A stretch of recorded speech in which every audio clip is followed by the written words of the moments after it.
Hola, Vale, ¿cómo estás? Hola Oscar, muy bien. ¿Qué te parece si le contamos a nuestros compañeros algo sobre el arquitecto Ludwig Mies van der Rohe? Sí, me parece excelente. Él nació en Aquisgrán, Alemania, en 1886 y murió en Chicago en 1969. Fue un arquitecto alemán que en 1900 empezó a trabajar en el taller de su padre, que era cantero.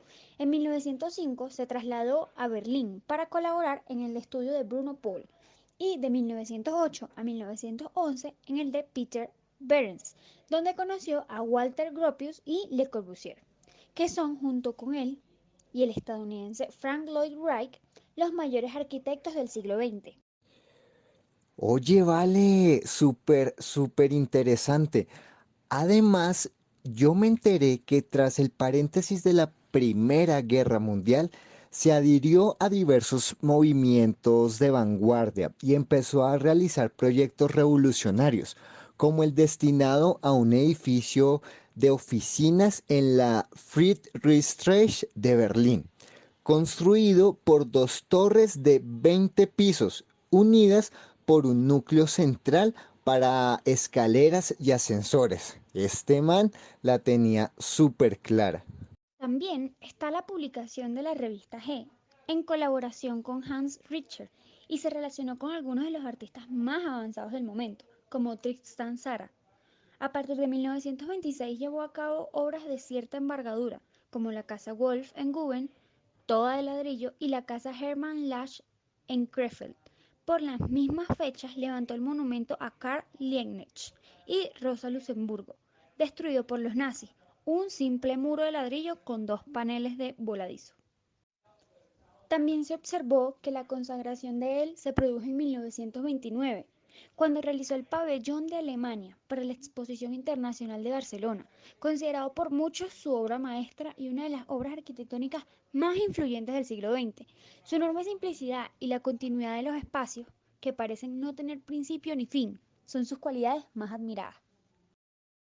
Oye, vale, súper interesante.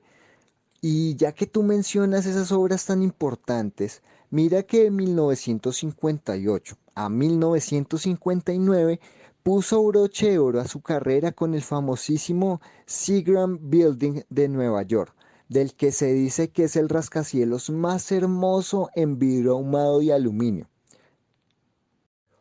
Otro de ellos es el NIV National Gallery de Berlín, que fue construido de 1962 al 68, con un pesado techo de acero que se apoya en pocas y delgadas columnas, con el que adquiere todo el protagonismo las paredes de vidrio.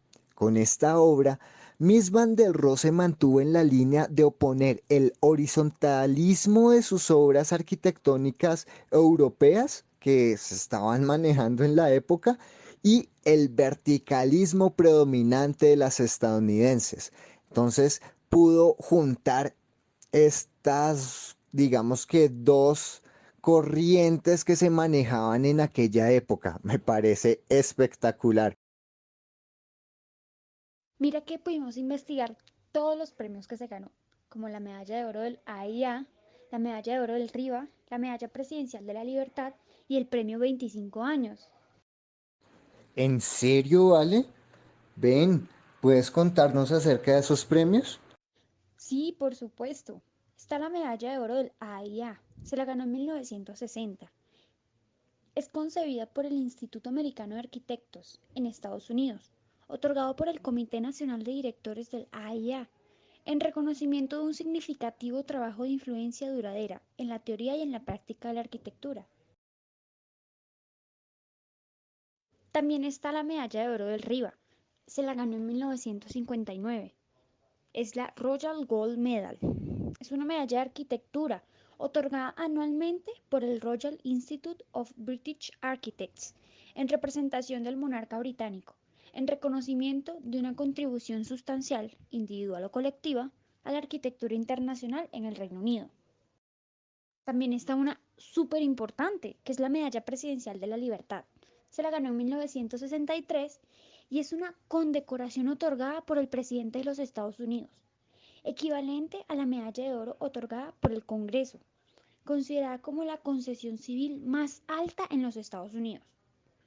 Está diseñada para proporcionar reconocimiento a las personas que han llevado a cabo una contribución especialmente meritoria a la seguridad o los intereses nacionales de los Estados Unidos, la paz mundial, cultural o en otras importantes iniciativas públicas o privadas.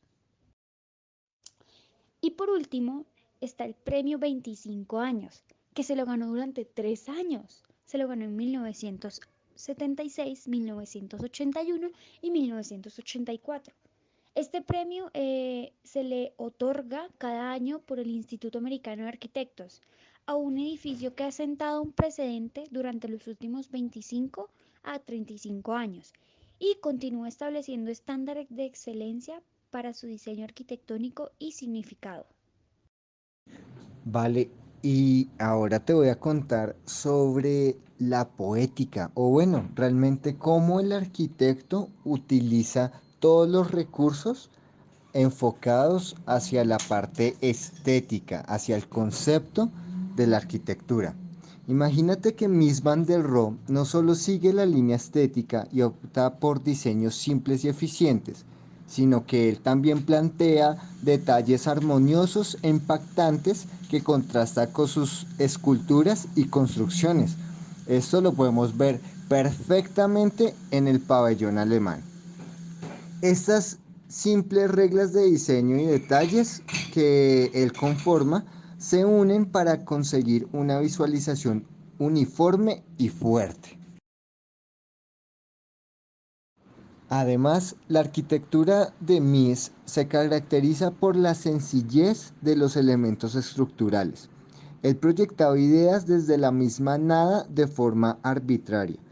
Es decir, construía a partir de un pensamiento estético contrario al de arquitectos de la época, por la composición geométrica y por la ausencia tal de elementos ornamentales.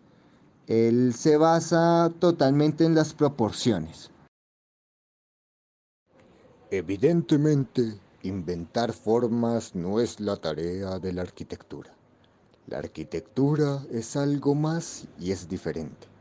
Aquella magnífica palabra, Baukunst, arte de construir, ya indica que el contenido esencial de la arquitectura es construir y que el arte significa su perfección. Las grandes construcciones casi siempre se basan en la estructura y esta era, casi siempre, la portadora de su forma espacial. Tanto el románico como el gótico lo demuestran con claridad. Aquí como allí, la estructura es quien aporta el significado, la propia portadora del contenido espiritual.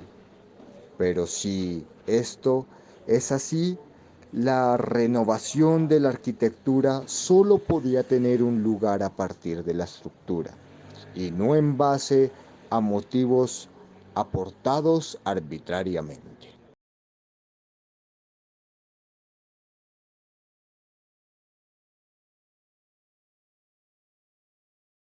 Bueno, Oscar, ya que mencionas que él construye a partir de piedras, mármol y demás, yo te voy a hablar de cómo utiliza estos materiales. Y pues al hablar del diseño y los detalles en la arquitectura, nos situamos frente a una de las dimensiones más complejas del proceso de proyecto. En este punto ocurren muchas cosas al tiempo, como la capacidad del manejo y dominio de tecnologías para resolver los inconvenientes o tareas en torno como el climático, eléctrico, estructural o sanitario, como la habilidad para materializar en su resolución aquellos elementos fundamentales en una obra de arquitectura. Claro, en este contexto histórico es donde la arquitectura basó sus leyes proyectuales, fundamentalmente en formas puras. El diseño del detalle en la obra comenzó a ser relevante, ya no solo por su belleza ornamental, sino por su contenido como objeto fundamental. Oscar, y hablando de todo este tema de materialidad, ¿tú sabías que hay una obra muy importante de él que se llama Crown Hall? Que su estructura está cubierta de 36 por 67 metros y se apoya en una serie de columnas exteriores de acero. que se ubican tangentes al cerramiento y se relacionan por medio de jacenas de canto de acero, visibles sobre la cubierta. Esta técnica permitió a Mais cubrir importantes luces sin necesidad de apoyos intermedios y manteniendo un grosor de forjado estándar. Lo más curioso es que ¿sabías que los principales materiales fueron acero, hormigón armado y vidrio? En la restauración de 2005, la pintura original de la estructura de acero fue reemplazada por un recubrimiento negro sin plomo. El acristalamiento fue sustituido en su totalidad por paneles que cumplen con los requisitos de carga de viento. El revestimiento de travertino en la terraza sur fue sustituido. Los paneles interiores de madera y los armarios fueron reemplazados y se añadieron aparatos eléctricos y cableados a la planta principal. Vale, súper, súper interesante lo que nos comentas. Definitivamente es un arquitecto muy interesante. Y yo te voy a comentar sobre la espacialidad. En sí, Mies van der Rohe manejaba un estilo entre la sencillez consagrado a su lema Less is more, o traducido menos es más. Esto dado a la amplitud de los espacios, la importancia de los pequeños detalles y las líneas horizontales. Él se basaba cada vez más en la simplicidad, a la abstracción de elementos y búsqueda de plantas racionales que conformaban un todo continuo. En 1912 conoció a Theo van Doesburg y al grupo de Stills. Su pintura abstracta, reducida a formas simplísimas, influyó en Mais, ya que a partir de entonces diseña edificios de planos limpios, de paredes abiertas que sobresalen del edificio y se pierden e integran en el jardín. Es una arquitectura en la que los espacios fluyen entre las habitaciones. Nunca son cerrados, se abren y se destienden hacia el exterior, buscando la integración con el entorno. Y bueno, vale, yo creo que eso es todo por hoy. Muchas gracias por este rato tan chévere donde compartimos información tan valiosa que yo sé que nos va a servir y a todos los compañeros, muchas gracias, que estén muy, muy bien y espero que les haya gustado. Hasta luego.